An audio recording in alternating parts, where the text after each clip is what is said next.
Hey there, my name is ezyZip and I make videos about archive files. Today, I'm going to show you how easy it is to compress a folder online. One of my hobbies is to take selfies of myself. Here's a selfie of myself eating a banana. Here's one of me just hanging out with the cat.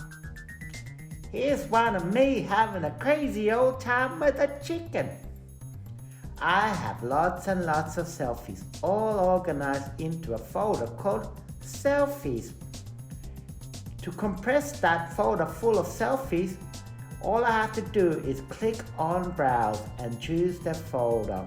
A pop-up will appear with the number of files. Click Upload Files. It will show a list of all the files and subfolders. Now, click Zip Folder. It will compress the files into a zip file. Once it's done, click Save Zip File. I can't wait to share my zipped up folder full of my selfies. Easy, easy, easy zip.